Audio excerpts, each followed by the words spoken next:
Hello everyone, कैसे हैं आप लोग। Welcome to LRDA master series powered by Coachify. This is your mentor Mohit. Today we are in day 9 with another puzzle. Now again this puzzle is from CAT 2023 slot 1 DLR section. ये puzzle level of difficulty 3 category की है, तो ideal time जो आपको spend करना है इसको solve करने में that is 12 to 15 minutes, right. तो पहले आप खुद से ट्राई कीजिए and then you should go for my solution, right. So let's begin. तो ये हमारी आज की पजल है। पहले आप इसका स्क्रीनशॉट लीजिए, खुद से ट्राई कीजिए, then you should watch the solution. So let's understand the puzzle. So there are 5 restaurants, R1, R2, R3, R4 and R5, and they gave integer ratings to 5 gig workers. The name of the workers are given here on a scale of 1 to 5. The mean of the ratings by R1, R2, so on till R5. These are the mean of their ratings respectively. That means R1 gave ratings to these 5 members. So the mean of the ratings is 3.4. That means if we want to find out the sum of all the ratings given by R1, that will be nothing but 3.4 into 5, that is 17, right? So this is how we can find out the sum of ratings for all the restaurants, right? This is one thing. Then we are provided with one more thing, which is mean rating for all the workers. That means उल्लास को जितनी भी ratings मिली है उसका mean क्या है, 2.2. तो 5 restaurants ने इसको रेटिंग दी है, तो अगर हम 5 से मल्टीप्लाई कर दें तो उल्लास को मिलने वाली जितनी भी रेटिंग्स हैं उनका सम मिल जाएगा हमें। तो यानी हर रेस्टोरेंट जो भी रेटिंग्स दे रहा है उसका सम भी हमें पता है, और हर वर्कर को जो भी रेटिंग मिल रही है उसका भी सम हमें पता है। ये चीज हमें समझ में आनी चाहिए। Then median rating is given for every worker. Median rating is nothing but the middle value of the rating, right. So 5 restaurants इनको अगर रेटिंग दे रहे हैं, आप अगर उनको अरेंज करते हैं तो जो मिडिल वैल्यू आती है, इंक्रीजिंग ऑर्डर में अगर आप उसको अरेंज करते हैं तो जो मिडिल वैल्यू आती है that is your median rating. Model rating is nothing but जिस रेटिंग की फ्रीक्वेंसी ज्यादा है वो रेटिंग हमारी जो है वो क्या कहलाती है, मॉडल रेटिंग. तो हर वर्कर के लिए हमें मॉडल रेटिंग भी गिवन है. देन हर वर्कर को मिलने वाली जो भी रेटिंग्स हैं उसकी रेंज गिवन है, यानी जो मैक्सिमम पॉसिबल वैल्यू है और मिनिमम पॉसिबल वैल्यू है रेटिंग की, उसका गैप भी हमें गिवन है, ये भी हमें प्रोवाइड है. तो हमें इस इंफॉर्मेशन को क्लब करना है और उसके बाद में हमें फाइंड आउट करना है कि इन वर्कर्स को किस रेस्टोरेंट ने क्या रेटिंग दी है, ये हमें फिगर आउट करना है. अगर हम ये कर लेते हैं तो ये पजल सॉल्व हो जाएगी. तो अब हम आगे बढ़ते हैं, इन क्लूज को यूज करते हैं और देखते हैं किस तरीके से इसको सॉल्व कर सकते हैं. तो ये हमें कुछ इन्फॉर्मेशन गिवन है, जैसे कि R1 ने रेटिंग दी है 5W को और ये आगे और डेटा में गिवन है. तो मैंने क्या किया, ये डेटा रीड किया और इसकी हेल्प से जितना मैं टेबल को फिल कर पा रहा हूं मैंने वो टेबल फिल कर ली है. अब यहां से हम आगे बढ़ने वाले हैं. तो जो हमें पार्शियल इन्फॉर्मेशन गिवन थी उसके बेसिस पे हमने ये रेटिंग्स को फिल कर लिया है. नाउ पहला स्टेप क्या होने वाला है, हमें हर रेस्टोरेंट की मीन वैल्यू गिवन है जो उन्होंने इन वर्कर्स को दी है, उसका मीन है ये, राइट. और हर एक वर्कर की मीन वैल्यूज भी हमें गिवन है. तो उसकी हेल्प से हर रेस्टोरेंट के लिए सम निकाल लेते हैं, टोटल कैलकुलेट कर लेते हैं, और हर एक वर्कर के लिए भी जो टोटल आने वाला है रेटिंग्स का वो कैलकुलेट कर लेते हैं. ये हमारा पहला स्टेप होना चाहिए, right. This is the first step. तो फटाफट इसको फिल करते हैं. तो 3.4 into 5 that becomes 17. 2.2 into 5 why, because there are 5 workers, ये एवरेज है तो सम निकालना है तो इंटू 5 करेंगे. तो 10 and 1 11. This is 3.8 into 5, so this becomes 19. 2.8 into 5, that becomes 14. 3.4 into 5, that becomes 17. So this is the sum of ratings given by these 5 restaurants. Likewise, let's find out the sum for these workers. So the mean here is 2.2 into 5, that becomes 11. This is the total. 3.8 into 5, we have done it here. So this is coming out as 19. 3.4 into 5, again we have done it here, so this is coming out as 17. 3.6 into 5, so 15 and 3, this will be 18. 2.6 into 5, that will be 13. तो ये हमारा total हो गया है हर एक worker के लिए. इतनी चीज हमें करनी है. We have already discussed the meaning of mean, median and mode. So median is the middle value, right? सो जो भी हमारी 5 वैल्यूज आने वाली है हर एक वर्कर के लिए, उनको अगर हम इंक्रीजिंग ऑर्डर में अरेंज करते हैं तो जो मिडिल वैल्यू होगी उसको हम क्या बोलते हैं, मीडियन. यानी स्ट्रेट अवे जो हमारी मिडिल वैल्यू है उसको हम क्या लिख सकते हैं, 2. So 2 will come here. 4 is here, so 4 will come here. This is one of the values. 4 will be here, middle value. 4 again will be here and 3 will be here. So this is our median. Now will have a look at range. So for you the range is 3. And we have already seen what is range. Range is nothing but the difference between maximum rating and minimum rating. So we can see the range is 3 and the least possible rating for u is 1. So this is the least possible value. To get this range, the maximum possible value should be 4. This is the max possible value, right? Okay, let's go for V. Range is 3, maximum value is 5. We can see maximum rating is 5, so minimum value should be 2. Then only the range will be 3. Nice. Then we have maximum value is 5 and minimum value is 1 and range is 4. So this is 1, this is 5. Let's come here. So range is 4, max value is 5, so minimum value should be 1. Then here range is 3, minimum value is 1, so the maximum possible value is 4, then only we'll be getting range. So this is the utility of range. So we have used range, we have already used it. Let's remove it. We have already used mean rating. We have already used median. Now we'll be using model rating. What is model rating? So the rating with maximum frequency, right, is model rating. So let's look at sum here. So sum for u is 11, out of which the 3 values are 4, 2 and 1, which is coming out as 7. So 11 में से 7 subtract करते हैं, remaining is 4. अब ये 4 आप कैसे ला सकते हो? तो दो रेटिंग्स का जो सम है that is 4. What are the ways? One is either you can go for 1 plus 3, that is 4, or you can do 2 plus 2, then you are getting 4. अब अगर आप 1 and 3 लेते हो तो मैक्सिमम फ्रीक्वेंसी जो होगी वो 1 की होगी और आपका मॉडल रेटिंग 2 नहीं आ सकता है, then it should be 1, right? But it says that model rating is 2. That means this case is eliminated. The remaining two values of rating for u will be 2 and 2. These are the 5 values that we are getting for you. I hope ये समझ में आया. The same way we have to proceed with the other 4 workers. Let's check for V.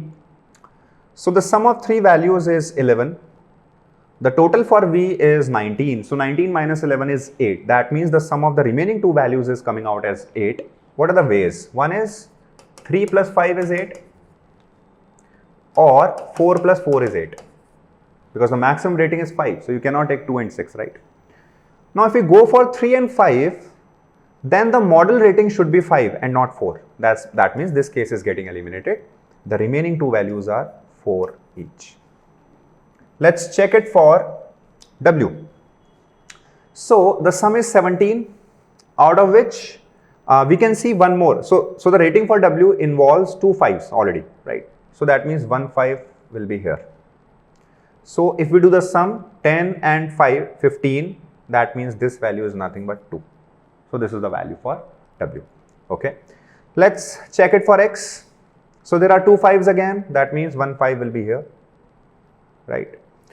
And the sum is coming out as again 15. So the remaining value is 3. Let's check it for Y. So the model rating is 1 and 4 both. That means the frequency of 1 and 4 is equal, right? That means there should be 2 1 and there should be 2 4. Why? Because we already have 2 1s here, right? तो ये हमने क्या किया? All the 5 values for these 5 workers हमने figure out कर ली with the help of model rating. तो ये पूरा इसका जो purpose था वो हमने solve कर लिया है, fulfill कर लिया है. अब हमें क्या करना है? ये टोटल जो है इसकी हेल्प से एंड ये जो 5 वैल्यूज आई इसकी हेल्प से हमें इसको फिल करना स्टार्ट करना है. That is the next step. So this is very easy now. Once we are done will be able to crack our set and will be able to solve all our questions. Now हम लोग start करेंगे R2 and R3 से. क्यों? क्योंकि इनकी maximum ratings हमें given है, right? तो R2 को अगर हम देखें तो टोटल आ रहा है 11. उसमें से ये 3 वैल्यूज हैं, यानी 7 अगर हम हटा देते हैं, इनका सम अगर हम हटा देते हैं तो remaining is 4.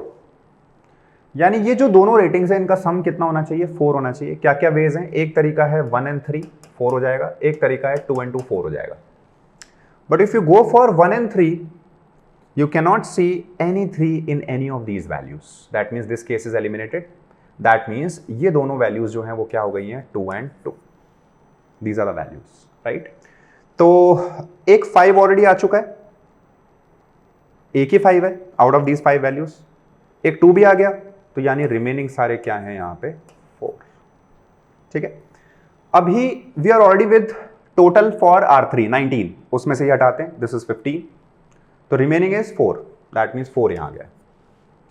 So 1, 2 and 4 is here. So these two values will be 2. यहाँ तक आपको समझ में आ जाना चाहिए. Now we'll be looking for the remaining values of R1. So the total is 17, out of which this is 10. That means remaining is 7. What are the ways in which we can get 7? So one way is we can have 3 and 4. This is 7. Or we can have 2 and 5. But we cannot see any 2. So this case is eliminated. That means we have only 2 values left out. One is 3, other one is 4. But which one is 3 and which one is 4? Still we don't know it. So let's say if this is 3, then this will be 4. And if this is 4, then this will be 3. Now, for W, I have only 2 values left out. One is 2, the other one is 4. So either this is 2 and this is 4, or this is 4, then this is 2. These are the 2 possibilities, right? Nice. Let's take it for 4, right? So let's assume that W is having a rating with R4 as 4 and by R5 it is 2. So then 4, 4, 8 and 2, 10. 14 में से 10 हटा देते हैं, remaining is 4. So ये 4 कैसे आ सकता है? तो या तो ये 1 होगा, ये 3 होगा, या फिर ये 2 होगा, ये 2 होगा. बट क्या हमारे पास 2 और 2 अवेलेबल है? नहीं है. यानी एक ही केस बचता है, या तो ये 1 होगा, ये 3 होगा, या फिर ये 3 होगा, ये 1 होगा. Right, this is the case we are left out. But क्या ये भी पॉसिबल है? क्या ये भी पॉसिबल है? नहीं है. क्यों नहीं है? अगर आप ध्यान से देखोगे तो ये 1 नहीं हो सकता, क्योंकि ऑलरेडी 2 1 हमने यहां यूज कर लिए. यानी अगर हम 2, 4 एंड 4 ले रहे हैं तो this is the only case that we are having. Right, और देखते हैं अगर हम 4 नहीं लेते हैं तो हम 2 लेंगे. तो in that case 4 + 2 is 6 and 2 8. तो 14 में से 8 हटा देते हैं, रिमेनिंग इज 6. अब आप 6 कैसे लेकर के आ सकते हो?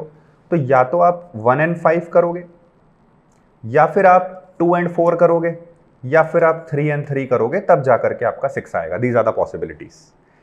बट आप 3 and 3 यहां नहीं ले सकते हो, क्योंकि आप देख पा रहे हो कि एक 3 तो इनमें से किसी में आना जरूरी है. तो ये केस हट गया. Now we are left out with 2 and 4 and 1 and 5. तो अगर हम 1 and 5 लेते हैं, राइट, तो क्या इसमें 5 अवेलेबल है? नहीं है. तो अगर 1 and 5 लेना होगा तो 1 इधर आना चाहिए, बट वो भी नहीं कर सकते क्योंकि 2 1 ऑलरेडी हमने यूज कर लिए. ये केस भी एलिमिनेट हो गया. क्या इनमें से किसी में भी 2 अवेलेबल है? नहीं है. तो ये केस भी अवेलेबल नहीं है. यानी we are only left out with the previous situation which is what, यहां पे आएगा 4, यहां पे आएगा 2. आई होप ये चीज आपको समझ में आ गई है. राइट, ये समझ में आना जरूरी है. तो ये 4, 4 and 2, this becomes 10, remaining is 4. The only possibility that we are left out with is 1 and 3. Now the point is कि 1 कहाँ आना चाहिए, क्योंकि 2 1 ऑलरेडी यहाँ यूज हो गए, तो यहाँ 1 नहीं आ सकता. तो 1 will be here, 3 will be here, and since 3 is here, so 3 cannot be here. That means 4 is here, that means 3 is here. Right? तो 3 यहाँ आ गया, 4 यहाँ आ गया. ओके, अब बची हुई वैल्यूज भी क्विकली हम लोग फिल कर सकते हैं. So we are left out with 4 for this side, and we are left out with another 4 for this. Let's check the sum. 8 and 2 10 and 7 17. This is absolutely correct. So I think we have cracked the set. Now let's proceed for the questions. So first you try the questions on your own. Please take the screenshot and then you go for the solution.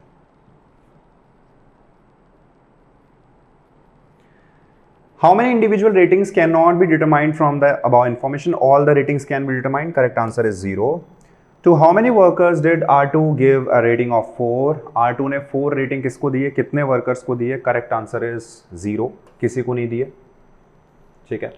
What rating did R1 give to Xavier? R1 ने Xavier को क्या rating दी है? Correct answer is 3. What is the median of the ratings given by R3 to the 5 workers? तो R3 की ratings का median क्या होगा? So 1, then comes 4, then comes 4 and 5 and 5. So median is nothing but 4. So we were talking about R3, yes. Then which among the following restaurants gave its median rating to exactly one of the workers? Okay. तो ऐसे कितने, इनमें से कौन सा restaurant है basically आपको बताना है कि उसकी मीडियन रेटिंग की जो भी वैल्यू है वो एग्जैक्टली एक ही वर्कर को मिल रही है, रिपीट नहीं हो रही है। जैसे अगर आप इसमें देखोगे तो मीडियन की वैल्यू 4 आ रही है बट वो रिपीट हो रही है, एक और वर्कर को मिल रही है, राइट। तो that's what we have to find out. So यानी R3 तो हमारा स्ट्रेट अवे एलिमिनेट हो गया, अभी अभी हमने चेक किया यहाँ पे। Now will be looking for R4 first. तो R4 को अगर देखते हैं तो मीडियन आ रहा है 1, देन कम्स 2, देन कम्स 3। तो 3 is the median rating for R4 जो कि एग्जैक्टली एक ही वर्कर को मिल रही है। तो R4 तो है। और चेक कर लेते हैं R2 को देखते हैं तो 1 1 2 2 5। सो नो, 2 रिपीट हो गया यहाँ पे। सो यस, ये नहीं है। R5 की बात करें तो 2 2 4 4 5। सो 4 is again getting repeated. Correct answer for the question is 4. So this was your day 9 and I hope and I believe that you are spending your days very well with the series. If you're liking the content, if it is adding any value to your preparation, please do let me know in the comment section. And till then, keep solving, keep learning, keep growing. Bye bye and take care.